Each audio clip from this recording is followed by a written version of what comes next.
Hi everyone, welcome to Spy classes. तो ये हमारे मोशन वाले चैप्टर का पार्ट नंबर 7 है। लास्ट क्लास जब हम लोगों ने पढ़ी थी वहाँ पे हम लोगों ने ग्राफिकल रिप्रेजेंटेशन पढ़ लिया मोशन का, जहाँ पे डिस्टेंस टाइम ग्राफ और वेलोसिटी टाइम ग्राफ के बारे में मैंने आपको सब कुछ कवर अप करा दिया था। उसका मैं यूज़ आज करूँगा कि हम इस लेक्चर के अंदर एक तो इक्वेशन ऑफ मोशन पढ़ेंगे, तीनों कौन कौन सी होती हैं, और तीनों की तीनों इक्वेशंस को हम यहाँ पे प्रूव भी करेंगे। और वो प्रूफ बहुत इंपॉर्टेंट है, ग्राफिकल मेथड का ही यूज़ करूँगा मैं प्रूव करने के लिए, और आपके सिलेबस में ग्राफिकल मेथड से ही उन इक्वेशंस के प्रूफ लिखे हुए हैं, तो उनको बहुत अच्छे से आप लोग कर लीजिएगा। तो चलिए आज की क्लास शुरू करते हैं। तो देखो हमारे पास ये टोटल 3 इक्वेशंस होती हैं मोशन वाली। ये तीनों की तीनों इक्वेशन न्यूटन ने प्रपोज की थी, और ये 3 इक्वेशन इस तरह से डिज़ाइन है कि आज भी फिजिक्स के हर एक एस्पेक्ट में इनको यूज़ किया जाता है, और ये आज भी कंप्लीटली वैलिड है। अब इनमें जो टर्मिनोलॉजी यूज़ हुई है आपको पता होनी चाहिए। इक्वेशन का सीक्वेंस भी फिक्स है, जैसे ये वाली फर्स्ट इक्वेशन है तो उसको फर्स्ट ही बोलते हैं, आप इसको सेकंड नहीं बोल सकते। ये सेकंड इक्वेशन है, ये थर्ड इक्वेशन है। तो first equation v is equal to u plus A t, second equation s is equal to u T plus half A t square, और third equation v square is equal to u square plus 2as। ठीक है। अब यहाँ पे क्या है, u जो है वो होती है इनिशियल वेलोसिटी। शुरुआत में स्टार्टिंग में जब ऑब्जेक्ट चल रहा था तो शुरुआत में उसकी बिल्कुल शुरू में कितनी वेलोसिटी थी, हो सकता है वो रुका हुआ हो। अगर रुका हुआ होगा ऑब्जेक्ट तो u कितना हो जाएगा, 0 हो जाएगा। अगर स्टार्टिंग में कोई ऑब्जेक्ट रुका हुआ था बाद में चलने लगा तो स्टार्टिंग में तो u 0 हो गया ना। ठीक है। v क्या होती है, v होती है उसकी फाइनल वेलोसिटी। a क्या है, a होता है यूनिफॉर्म एक्सेलरेशन। इस बात का ध्यान रखिएगा, एक्सेलरेशन हमेशा यूनिफॉर्म होगा। इक्वेशन ऑफ मोशन में आपको जो भी क्वेश्चंस दिए जाएंगे वहाँ पे कभी भी एक्सेलरेशन नॉन यूनिफॉर्म नहीं होगा, it'll be always a uniform acceleration. t simple सी बात है, टाइम होता है, नो प्रॉब्लम। s क्या होता है, एज ए डिस्प्लेसमेंट होता है। तो ओवरऑल मिला के हमारे पास ये 3 इक्वेशन ऑफ मोशन होती हैं। इनको आप नोट करना, आपको याद होनी चाहिए तीनों की तीनों इक्वेशन, और हम तीनों के एक एक करके प्रूव भी करते हैं ग्राफिकल मेथड से। ठीक है, चलो। तो नेक्स्ट टॉपिक हमारा है prove of equation of motion using graphical method. अब स्टार्ट करते हैं फर्स्ट इक्वेशन से। अगर मैं पहली इक्वेशन की बात करूं तो फर्स्ट इक्वेशन क्या है मेरे पास, v is equal to u plus A t. ये मेरी फर्स्ट इक्वेशन है, जहाँ पे v फाइनल वेलोसिटी है, u इनिशियल वेलोसिटी है, a एक्सेलरेशन और t क्या है, टाइम है। अच्छा, अब ग्राफिकल रिप्रेजेंटेशन से करना है तो ऑब्वियस ही बात है ग्राफ बनाना पड़ेगा।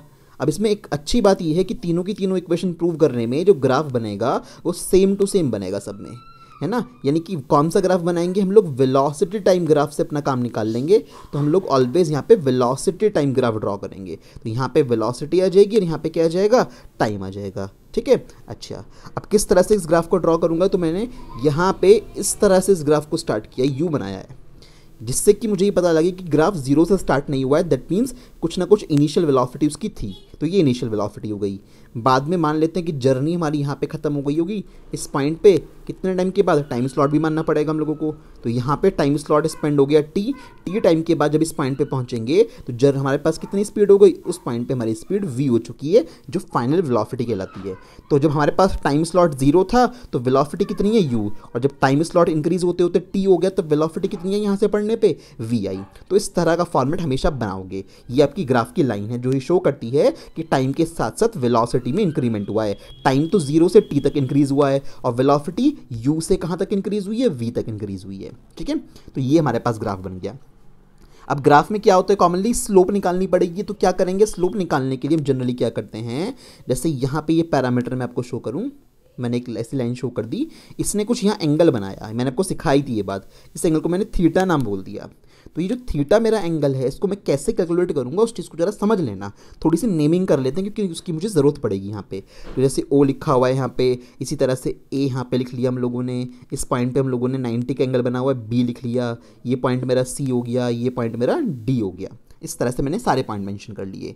अब देखो, अब मुझे इस इक्वेशन में एक्सेलरेशन लेके आना है, और मुझे बहुत अच्छे से पता है कि वेलोसिटी टाइम ग्राफ की जो स्लोप होती है उस स्लोप से एक्सेलरेशन मिलता है। तो मैं यहाँ से यही कहानी लिखना शुरू करूँगा कि जब प्रूफ स्टार्ट करूँगा तो प्रूफ में मैं क्या लिखूँगा, वी नो दैट, बिल्कुल इसी तरह से आप नोटबुक में नोट करोगे, पहले अच्छे से समझ लो पूरी कहानी को। वी नो दैट जो एक्सेलरेशन होता है, कि एक्सेलरेशन कैसे मिलता है, acceleration is equals to slope of VT graph. भाई वेलोसिटी टाइम ग्राफ की स्लोप से तो आपको एक्सेलरेशन मिलेगा। अच्छा, एक्सेलरेशन को ए से शो कर लिया। अब बात आती है कि सर स्लोप कैसे निकालें। तो स्लोप निकालने के लिए क्या करते हैं, जो हमारे पास ये वाला एंगल है मेरा, इस वाले एंगल से मुझे स्लोप मिलेगी। तो जो ये स्लोप आएगी, ये स्लोप कैसे निकालूंगा मैं, इस BC वाले कंटेंट को है ना किससे डिवाइड कर दूंगा, BD वाले कंटेंट से। क्योंकि देखो BC वाला कंटेंट कौन सी एक्सिस के पैरेलल है, वेलोसिटी वाली एक्सिस के पैरेलल। मैं आपको ये तो बताया था कि वेलोसिटी को टाइम से डिवाइड कर दो, तो दैट मीन्स ये वाली जो वैल्यू है, इस ट्राइंगल की बात कर रहा हूँ मैं सिर्फ, तो ये वाली वैल्यू को मैं इससे डिवाइड कर दूंगा, मुझे क्या मिल जाएगा, मेरे को स्लोप मिल जाएगी। तो मैं BC को किससे डिवाइड कर दूंगा, BD से डिवाइड कर दूंगा। कोई इशू नहीं है, आराम से कर लेंगे। तो A इज इक्वल टू, हाँ जी वैल्यू देखते हैं BC की वैल्यू कितनी है। अब ये तो बड़ा गड़बड़ हो जाएगा। सोचो O से लेके U तक, यहाँ O से लेके D तक कितनी वैल्यू है, ये U है, और यहाँ से ऊपर तक कितना है, V है। भाई मतलब ये वाली वैल्यू कितनी है, ये U है, और नीचे से लेके ऊपर तक की मैं सारी कहानी की बात करूँ तो ये कितना है, V है। तो ये ऊपर ऊपर का कितना बचेगा, जितना पार्ट ये आएगा उतना ही पार्ट हमारे पास ये वाला आएगा। तो ये जो सेक्शन बचेगा मेरे पास, ये कितना बचेगा, V माइनस U बचेगा। ठीक है, तो ये मेरे पास हुआ V माइनस U। ठीक है, तो ये B से लेके C तक का सेक्शन मेरे पास V माइनस, क्योंकि टोटल ये सारा V है, इसमें से U को माइनस कर दिया, तो ये ऊपर ऊपर का कितना बचा, ऊपर ऊपर का मेरे पास V माइनस U बचा, ये ध्यान रखना। ठीक है, तो मैंने ऊपर लिख दिया V माइनस U। ठीक है, अपॉन में BD, भाई BD ये वाली वैल्यू है किसके इक्वल होगी, इसके इक्वल होगी, क्योंकि पैरेलल ही तो दोनों, तो ये वाली वैल्यू इसके इक्वल होगी। और कितना होगा, 0 से लेकर T तक, T टाइम हो गया मेरे पास, तो ये मेरे पास T वैल्यू आ गई। ठीक है, क्रॉस मल्टीप्लाई कर लो, AT is equal to V minus U, U को उठा के इधर ले आओ, तो U plus AT is equal to V। ठीक है, आ गई ना इक्वेशन। तो फाइनली क्या आई, V is equal to U plus AT। एक को पहले लिख लिया, उसको बाद में लिख दिया। तो यही तो थी आपके पास फर्स्ट इक्वेशन ऑफ मोशन। तो हेंस इस तरह से आप लोगों ने इसको प्रूव कर दिया। सबसे इजी वाली इक्वेशन सबसे आसानी से प्रूव हो जाता है, कुछ भी नहीं करना, बस क्या निकालना होता है, स्लोप निकालनी होती है। और स्लोप कैसे निकालते हैं, स्लोप हम लोग निकालते हैं वाई एक्सिस की कंटेंट को एक्स एक्सिस वाले कंटेंट से डिवाइड कर दो, यानी इसको अपॉन इसको लिख दो। तो ये वैल्यू कैसे आई भाई, सर यहाँ से लेके यहाँ तक u था और यहाँ से लेके ऊपर तक v था, तो उस v में से u को अगर माइनस कर दूंगा तो ये वाली कंटेंट बचेगा ना, और ये किसके बराबर होगा, ये इसके बराबर होगा। तो BC वाली वैल्यू मेरी v माइनस u आ गई, और ये वाली जो मेरे पास वैल्यू थी BD वाली, ये इसके इक्वल आ गई कितनी, t। जस्ट मैंने पुट करा और सॉल्यूशन आ गया। ठीक है ना, चलो सेकेंड इक्वेशन की बात करते हैं। अब जो सेकंड इक्वेशन है मेरे पास वो क्या है, S is equals to UT plus half AT square. Second और थर्ड बच्चों ज़्यादा इंपॉर्टेंट है, सबसे ज़्यादा यही दोनों इक्वेशन पूछी जाती हैं फर्स्ट के कंपैरिजन में, ये दोनों आपके डराइव करने के लिए काफ़ी आती हैं। फिर से ग्राफ बनाते हैं, वही वाला वेलोसिटी टाइम ग्राफ हम लोगों को बनाना है। ठीक, तो फिर से हम लोगों ने इस एक्सिस पे क्या शो करा, वेलोसिटी शो करी। ये बहुत इंपॉर्टेंट है, आपको लिखना पड़ेगा ये हमेशा। यहाँ पे O हो गया मेरे पास। ठीक है, अच्छा ऐसे शो करा, इस पॉइंट पे U वेलोसिटी। ठीक है, जब टाइम स्पेंड हुआ हमारे पास, जब T टाइम स्पेंड हो गया, तो T टाइम के बाद जो वेलोसिटी आई वो कितनी हो गई, वो वेलोसिटी V हो गई, फाइनल वेलोसिटी। U और V बहुत अच्छे से बनाना, ऐसा ना हो आपका U और V एक जैसा लगे। ठीक है, ओके। अब मुझे क्या निकालना है, मुझे डिस्प्लेसमेंट निकालना है, S निकालना है। मुझे याद आना चाहिए कि वेलोसिटी टाइम ग्राफ जो होता है उसका एरिया अगर निकाल दिया जाए तो क्या निकल जाता है, आपके डिस्प्लेसमेंट मिल जाता है। VT ग्राफ के अंडर में जितना एरिया होता है, अगर आप उस एरिया को कैलकुलेट कर पाए तो आपको क्या मिल जाएगा, डिस्प्लेसमेंट मिल जाएगा। तो यही लॉजिक यूज़ करूंगा, बस फ़र्क इतना है कि यहाँ पे एरिया दो पार्ट में करके निकालूंगा। थोड़ा ध्यान रखना इस चीज़ को, दो पार्ट में मैंने कर लिया इसको। तो एरिया मेरे पास दो आ गए, कौन कौन से, एक तो ये वाला एरिया आ गया ट्राइंगल वाला, ठीक है, जिसको मैं A1 नाम लिख लेता हूँ, और इसके अलावा एक ये ग्रीन वाला एरिया आ गया जो आपको रेक्टेंगल जैसा नज़र आ रहा है, इसको मैंने A2 नाम रख लिया। तो अगर मैं इस रेड वाली, ग्राफ कौन सा है, ग्राफ तो रेड वाली लाइन है ना, तो रेड वाली लाइन के नीचे ये टोटल एरिया ये दोनों हैं, ब्लू वाला प्लस ग्रीन वाला। तो अगर ये सारा एरिया मैं निकाल लूँ तो सारा एरिया निकालने के बाद क्या आ जाएगा मेरे पास, डिस्प्लेसमेंट आ जाएगा। तो इसी लॉजिक को मैं यहाँ पे यूज़ करूँगा। पैरामीटर सारे मैंने ग्राफ में लिख दिए हैं, तो चलो शुरू करते हैं हम लोग अपना डेरिवेशन। तो जब प्रूफ शुरू करेंगे तो क्या लिखेंगे, फिर से वही बात, वी नो दैट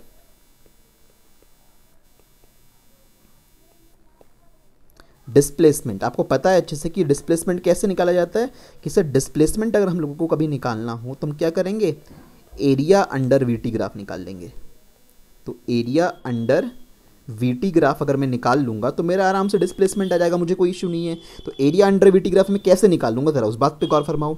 तो एरिया अंडर वीटी ग्राफ, तो इसके नीचे का एरिया दो पार्ट में है, एक तो इस ट्राइंगल का एरिया है प्लस इस रेक्टेंगल का एरिया है। तो नेमिंग कर लो ज़रा जिससे आसानी हो जाए। यहाँ तो ओ लिखा हुआ ही है, यहाँ पे नाम लिख लो ए, यहाँ पे नाम लिख लो बी, फिर ये सी, और ये पॉइंट क्या हो गया डी। तो मैंने नाम लिख लिया। तो मैं कैसे लिखूंगा इस एरिया को दो पार्ट में तोड़ के, तो ऐसे लिखूंगा एरिया ऑफ ट्राइंगल, कौन सा है, बी डी सी, ठीक है।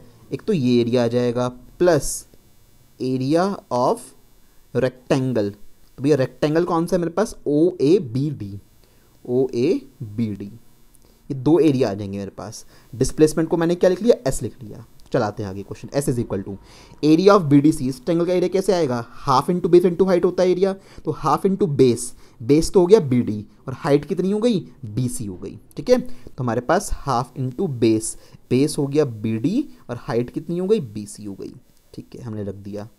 प्लस रेक्टेंगल की जब बात आई, रेक्टेंगल का एरिया क्या होता है, लेंथ इंटू ब्रेथ, भाई ओ ए से लेके ए तक तो लेंथ हो गई और ओ से लेके डी तक क्या हो गई, ब्रेथ हो गई, तो ओ ए की ओ डी से मल्टीप्लाई कर दो। तो यहाँ पे ओ ए की ओ डी से मल्टीप्लाई हो गई, लेंथ इंटू ब्रेथ, इसका एरिया निकल जाएगा। अब सारी सिर्फ आपको वैल्यू रखनी है यहाँ पे, तो S is equal to half, हाँ जी, बी डी कितना होगा, बी से लेकर डी तक का डिस्टेंस पहले भी यूज करा था, किसके इक्वल होगा, इसके इक्वल होगा, यानी कितना होगा, टी के इक्वल, तो ये आ गया टी। अब बात आती है बी सी, अभी जो बी सी वाले डिस्टेंस है पहले निकाली थी ना, लास्ट डायग्राम में निकाली हुई है, वी माइनस यू आई थी, आपको याद हो अच्छे से, भाई आपके पास यहाँ तक v है, ऊपर तक, नीचे तक u है, तो ये बीच का गैप कितना बचा, ये v माइनस यू बचा। अगर ये v माइनस यू है तो ये भी क्या हो गया, v माइनस यू, तो मैंने इसको लिख दिया v माइनस यू, मेरी बी सी की वैल्यू लिखी गई यहाँ पे, ठीक है। इस ब्रैकेट को बंद करते हैं, प्लस ओ ए कितना है भाई, ये वाला पार्ट t है, अच्छा, इंटू ओ डी कितना है, ओ डी वाला पार्ट u नजर आ रहा है ना, उसे लेकर d तक, तो ये हो गया हमारे पास u, ठीक है भाई, ये लिखते हैं।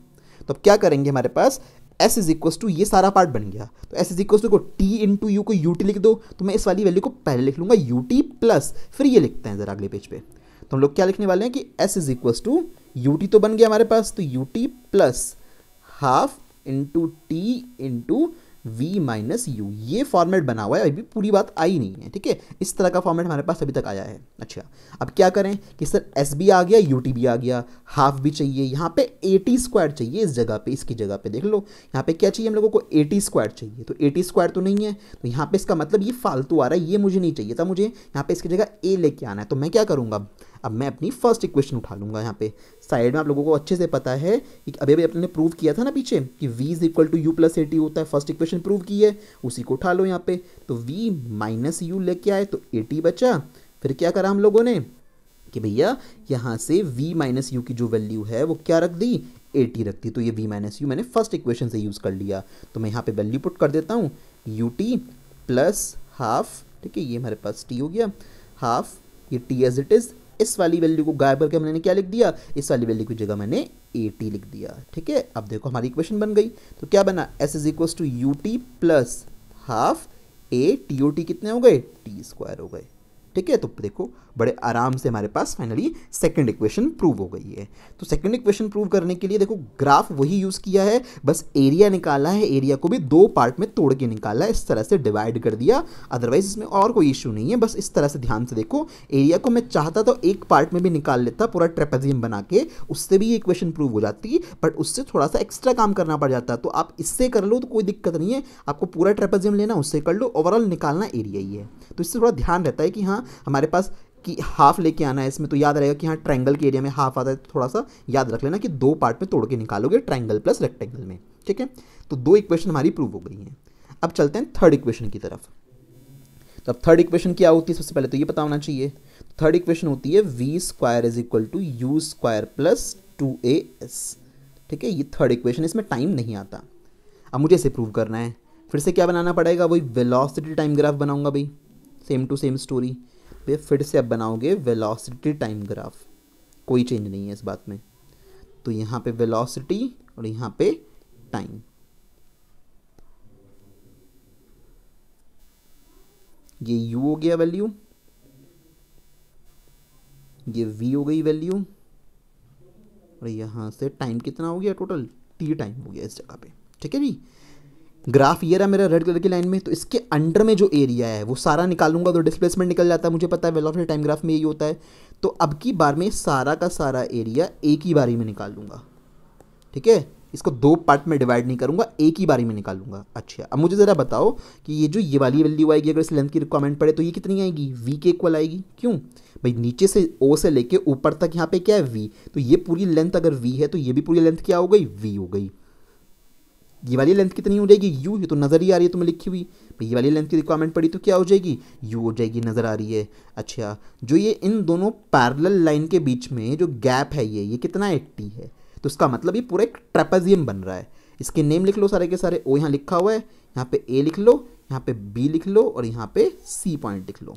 तो क्या करेंगे यहाँ पे, बहुत ईजी सा है, जब प्रूफ शुरू करेंगे तो हम लोग यहाँ पे लिखेंगे वही पुराने वाली लाइन। देखो बहुत आसान से है, बस ये ध्यान रखना है कि किसमें एरिया कैसे निकालना है। We know that displacement is equal to, यहाँ पे अगर बात आए कि displacement is equal to area under VT graph, तो वीटी ग्राफ के अंडर में जो एरिया है उसको निकाल लो तो आपके पास यहाँ पे डिस्प्लेसमेंट निकल जाएगा। अच्छा अब डिस्प्लेसमेंट को एस से शो करते हैं, हमने शो कर लिया। एरिया अंडर वीटी ग्राफ कैसे निकालूं, ये जो पूरा ट्रेपेजियम है इसका एरिया निकाल लो। तो क्या लिखूं, एरिया ऑफ ट्रेपेजियम, यहाँ पे पूरा एक फुल ट्रेपेजियम बन गया है। एरिया ऑफ ट्रेपेजियम, ट्रेपेजियम का नाम क्या है, ओ ए बी सी, तो ट्रेपेजियम का नाम हमारे पास ओ ए बी सी है। तो area of trapezium O A B C मैंने यहाँ पे लिख दिया। अब एरिया निकालते कैसे हैं ट्रेपेजियम का हम लोग, तो एरिया ट्रेपेजियम का हम लोग निकालते हैं half into sum of parallel sides, sum of parallel sides, और मल्टीप्लाई किससे करते हैं, हाइट से करते हैं, ठीक है ना। अच्छा जी, half sum of parallel sides, parallel sides इस ट्रेपेजियम में कौन सी हैं, ये इसके पैरेलल है, यानी OC वाली साइड AB के पैरेलल है। OC वाली साइड की क्या वैल्यू है, OC वाली साइड की वैल्यू है U, प्लस जो दूसरे वाली साइड है AB, इसकी क्या वैल्यू है, V, इसके लिए मैंने V लिख दी, मल्टीप्लाई बाय हाइट। हाइट मतलब दोनों पैरेलल लाइन के बीच का गैप, ध्यान रखना हाइट का मतलब होता है दोनों पैरेलल लाइन के बीच का गैप। तो दोनों पैरेलल लाइन के बीच का परपेंडिकुलर गैप कौन सा है, ये O है। ये मत लिख देना ये तिरछे वाला गैप है। हमें क्या देखना होता है कि अगर हमारे पास दो लाइन ऐसे बनी हुई है पैरेलल, तो इनके बीच में परपेंडिकुलर गैप कैसे आएगा, ये वाला परपेंडिकुलर गैप आएगा जो 90 डिग्री पे है। तो यहाँ पे हाइट का काम कौन करेगा, ये परपेंडिकुलर गैप यानी T करेगा, ठीक है, कि ये वाली वैल्यू T के इक्वल है। यहाँ पे इक्वल टू में क्या चल रहा है, S चल रहा है आप लोगों का। तो क्वेश्चन को नेक्स्ट वाले पेज पे लेके जाते हैं जरा। तो S इज इक्वल टू हमारे पास आया हाफ, U प्लस वी को मैं लिख देता हूँ V प्लस यू। भाई एक ही तो बात है, U प्लस वी लिख लो या V प्लस यू लिख लो, तो V प्लस यू लिखने से आसानी हो जाएगी। अब ये चीज़ देखोगे आगे, इनटू में T चल रहा है। अब T तो लेके आना नहीं था, देखो भाई T का क्या करोगे, T तो इसमें है ही नहीं, तो T को गायब करो।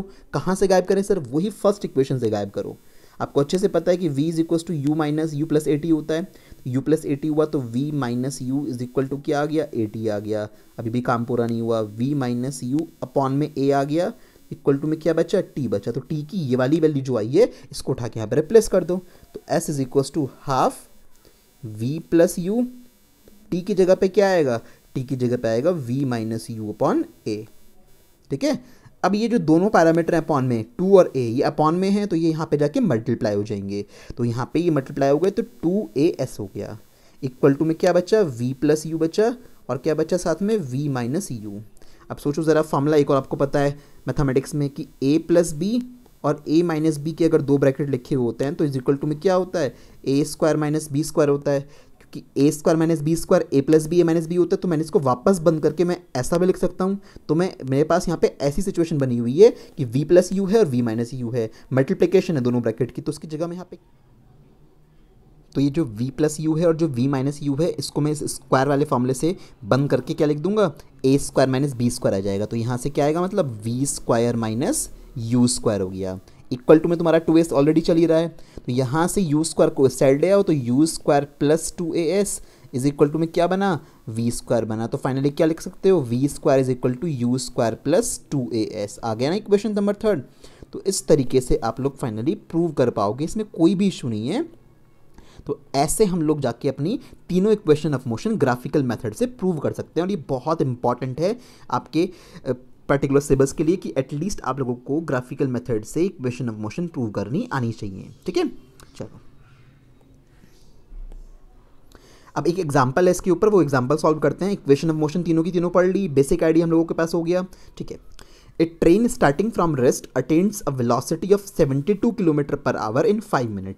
एक ट्रेन जो रेस्ट से चलना स्टार्ट करी थी, अभी जैसे ही ये वर्ड नज़र आ जाए एकदम से क्या लिखोगे, एकदम से हमेशा जब सॉल्यूशन करोगे तो इंस्टेंटली अब लिखोगे कि अच्छा हमें तो क्या गिवन है, हमें तो u की वैल्यू 0 गिवन है। क्यों? क्योंकि रेस्ट से ट्रेन चलना स्टार्ट हुई थी और उसने क्या करा, उसने 72 किलोमीटर पर आवर की स्पीड अटेन कर ली अगले 5 मिनट के अंदर अंदर। तो हमारे पास जो टाइम स्लॉट है, टाइम स्लॉट कितना है, 5 मिनट का है। मिनट मेरे किसी काम की नहीं है, मुझे चेंज करना होगा सेकंड्स में। तो 5 × 60 सेकंड्स, एक मिनट में 60 सेकंड होते हैं, तो 6 फाइव कितना होता है, 30 होता है, तो 300 सेकंड टाइम आ गया। अब ये वेलोसिटी है बाद में, मतलब यहाँ पे कोई ट्रेन थी इस जगह पे, मान लो ये ट्रेन है, स्टार्टिंग में ये रुकी हुई थी ट्रेन, ठीक है। थोड़ी देर के बाद चलते चलते जब ये ट्रेन चलने लगी तो करते करते इसकी स्पीड 5 मिनट के बाद कितनी हो गई, इसकी स्पीड 5 मिनट के बाद हो गई 72 किलोमीटर पर आवर। तो ये फाइनल स्पीड बोली जाएगी ना 72 किलोमीटर पर आवर। तो वी मेरा कितना हो गया, 72 किलोमीटर पर आवर। अब किलोमीटर पर आवर को तो मीटर पर सेकंड में चेंज करना पड़ेगा, स्टैंडर्ड वैल्यू तो वही होती है। तो 5/18 से मल्टीप्लाई करने का शॉर्टकट तुम्हें बताया था, 18 से डिवाइड करोगे तो ये 4 टाइम्स डिवाइड हो जाएगा और 4 5 जे 20, तो 20 मीटर पर सेकंड मेरे पास वी आ गया। मुझे क्या निकालना है, मुझे यहाँ पे एक्सेलरेशन निकालना है और उसके अलावा the distance travelled by the train for attaining this velocity. तो आप लोगों को एक्सेलरेशन निकालना है। एक्सेलरेशन निकालना बड़ा आसान है, फर्स्ट इक्वेशन अप्लाई कर दीजिए। तो अगर फर्स्ट इक्वेशन यूज़ करोगे आप मोशन की, तो आपके पास क्या वैल्यू है, v = u + at इक्वेशन होती है। तो v की वैल्यू आपके पास कितनी है, 20 मीटर पर सेकेंड, u आपके पास 0 था। एक्सेलरेशन तुम्हें निकालना है, टाइम कितना है, 300 सेकेंड का है। तो यहाँ से a की क्या वैल्यू आ जाएगी, 20/300 हो जाएगा ये, ठीक है। इससे ये वैल्यू कट गई, 2 से 30, तो a कितना आ गया, 1/15 मीटर पर सेकंड स्क्वायर। ध्यान रखना एसआई यूनिट जरूर लिखनी होती है, एक्सेलरेशन की एसआई यूनिट आपकी मीटर पर सेकंड स्क्वायर हो गई। अब निकालना है आपको यहाँ पे डिस्टेंस। डिस्टेंस कैसे निकाल लोगे, डिस्टेंस निकालने के लिए चाहो तो थर्ड इक्वेशन लगा लो, अदरवाइज आपके पास अब सेकंड इक्वेशन भी है, वो चाहो वो लगा सकते हो। थर्ड इक्वेशन से क्वेश्चन बहुत आसान हो जाएगा, मैं थर्ड लगा लेता हूँ। तो क्या आ जाएगा, v² = u² + 2as। एस मेरा डिस्प्लेसमेंट या डिस्टेंस हो गई। यहाँ पे भाई डिस्टेंस डिस्प्लेसमेंट बराबर होती है ना, अगर स्ट्रेट लाइन डिस्टेंस होता है तो बाय डिफॉल्ट यहाँ पे स्ट्रेट लाइन डिस्टेंस है, तो डिस्टेंस डिस्प्लेसमेंट एक ही मतलब है यहाँ पे। तो v की वैल्यू कितनी थी, v की वैल्यू 20 थी, तो 20 का स्क्वायर हो गया यहाँ पे। u कितना है, 0 है, ठीक है। 2 a कितना है, a है 1/15, एस हमें निकालना है, यहाँ पे एस हमें नहीं पता। तो 20 का स्क्वायर कितना होता है इस क्वेश्चन को, यहाँ देखो 20 का स्क्वायर होता है 400 = 2/15 × s। अब 2 से कट करोगे तो 200 टाइम्स कट हो जाएगा, 15 के यहाँ पे मल्टीप्लाई कर दो तो एस कितना हो गया, 15 × 2 = 30,000 मीटर, यानी 3000 मीटर मतलब 3 किलोमीटर का हमारे पास डिस्प्लेसमेंट आ गया ओवरऑल। यानी 3 किलोमीटर वो ट्रेन चली, तब जाके उसकी जो वेलोसिटी है वो 0 से कितनी हो गई, 72 किलोमीटर पर आवर हो गई। एक्सेलरेशन कितना है उसमें, 1/15 मीटर पर सेकंड स्क्वायर का उसमें एक्सेलरेशन था। तो एक बहुत बेसिक सा क्वेश्चन कराया, जो वैल्यू दे रखी थी वो लिखी आपने, फिर उसके बाद फर्स्ट इक्वेशन लगा के इसे निकाल लिया, फिर थर्ड इक्वेशन लगा के इसे निकाल लिया। हमेशा आपको कैसे पता लगेगा कि इक्वेशन कौन से लगानी है, तो उसमें यही करना है कि जो वैल्यू दे रखी है आप उन्हें लिखिए, फिर देखिए क्या क्या कैलकुलेट करना है। जो जो चीज़ें आपको कैलकुलेट करनी है उसके हिसाब से डिसाइड किया जाएगा कि ये इक्वेशन लगाने से फ़ायदा होगा या ये इक्वेशन लगाने से फ़ायदा होगा। इसके लिए आपको इक्वेशन याद होनी चाहिए, ऑब्वियसली बात है अच्छे से, और एग्जामिनेशन पॉइंट ऑफ व्यू से तो तुम्हें यहाँ पे डेरिवेशन भी करने हैं ग्राफिकल मेथड से, ठीक है ना।